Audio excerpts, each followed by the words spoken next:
Hey friends, May 28th, 2026. Let's do a quick greenhouse update. You're looking at celery, onions, and cabbage. They are friends. Tomatoes been repotted, hot peppers, serrano, some Hungarian yellow, more peppers, variety, California, sweet peppers. My radishes are looking pretty good. Zucchini and squash. Brian brought home a few plants he was given. We'll incorporate those. Tomatoes. Basil mixed in until I can get them. Perch Whopper tomatoes. I know they're going to get root bound. We're going in the ground probably Tuesday. Baby watermelon. The Parks Whopper yellow watermelons. Getting 88 degrees today. And Sunday will be 56. So corn, more peppers, some melons, more tomatoes, cucumbers getting attached to the tomatoes. They have to go in the ground. We're getting about 4 days of rain, so I'll have to wait. I don't want to plant them out there and then them get flooded. So after the rain and our 56, I think I can go in the ground Monday or Tuesday, guys. Tomatillos, baby melons, doing in a pot. They'll probably stay. More tomatoes, cucumbers, tomatoes, peppers, tomatoes, more peppers. We'll see what takes and what doesn't. Everything's looking pretty good. I like the way my bells are looking in the pot. We have more corn, more peppers, sugar snap peas, and I'm going to direct sow beans and peas outside. My 4 sunflowers are surviving. A beautiful pomegranate. We have broccoli. I already have several broccoli all around. Cayenne pepper, dill, tomatoes, borage, cumin, echinacea, turnips, lettuce, and carrots. Not bad.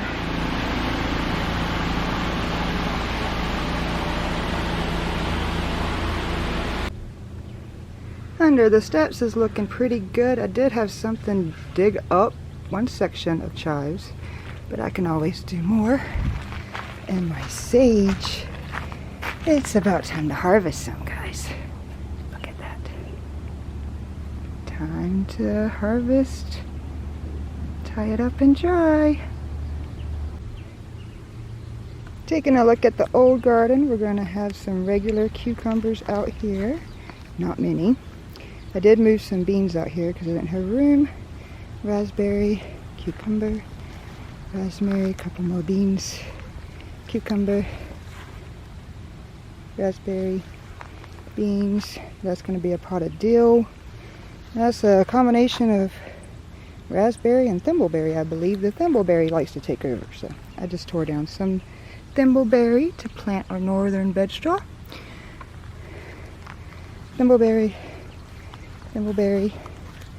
catnip, elderberry bush, the beautiful rhubarb. Peas, I figured I'd give it a shot. Peas in a pot, raspberry. More peas in the pot, they can climb the fence. We'll see if the sage works out here. Strawberry. There's my herb garden. We have rosemary, thyme, oregano, parsley, and basil. Parsley will pop up in the middle. That just did seedward up. Raspberry. I am getting spinach sprouts. I grew this in the in the shade for a reason, because I don't want it to bolt. So the spinach takes a little longer when you try to grow something like that in the shade, but it will pop up.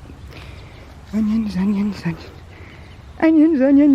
So proud of my overwintered onions. I have a couple of blueberry bushes, 3. They don't really produce berries. I have to work on that. Broccoli, raspberry, lettuce I need to thin out. That's going to be the butter crunch. There's an apple tree, more strawberries, These are my mint pots. They will get distributed around the food forest. This is the 5-gallon bucket challenge, and guess what, guys? I do believe we have a sprout. I think it was Saturday he did this. Saturday or Sunday? It might have been Sunday. And we have a sprout. It is Thursday. You're looking at a Rutgers, a Parks Whopper tomato. Thank you, Sock. There's my super sauce. Beefsteak. All these are in containers, guys. You can grow in whatever you have. Try to show you. That's going to be my Cherokee purple. There's our hillbilly. There's my cherry tomatoes. My Roma. But I got shade and cages. Okay. Roma. We did get one going good. And like I said, we're doing large cherry for the bucket challenge. And of course, you're not getting rid of the mullein plant. Look around and see what else you have. Look, mullein. Guess what I found back here?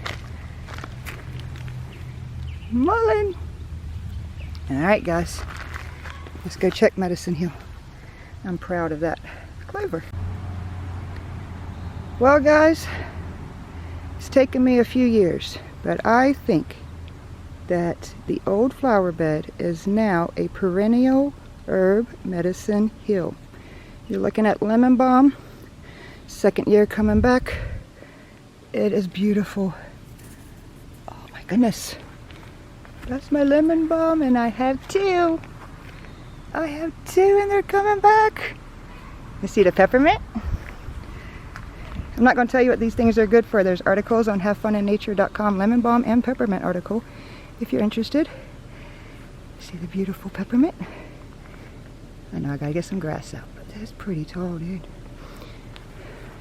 Beside peppermint, we weren't sure if it was gonna happen, but ginger mint did come back, guys. I haven't expanded the whole area because I'm seeing what's popping up. But those are ginger mint. Isn't it beautiful? All right. After ginger mint, I can't say this is all mint because now we have feverfew. It's pretty too. I planted that last year and it came back. All these are perennials. We have catnip. Did that today. And we want flowers. Fine. We're gonna have echinacea. Not sure what color those flowers will be, but it'll be fun. I am so happy with myself. I had a goal of a perennial Medicine Hill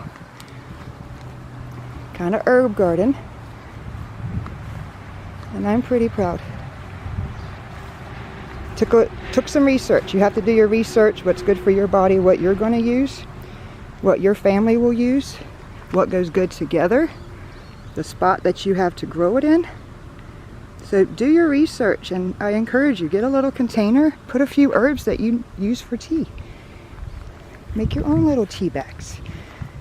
I can't believe it. I'm super excited about my lemon balm because I didn't get any sprouts from my seeds. But now I can cut. I'll let it get a little higher, but I'll cut it right above the leaf nodes and I'll root it in water and we'll have more lemon balm.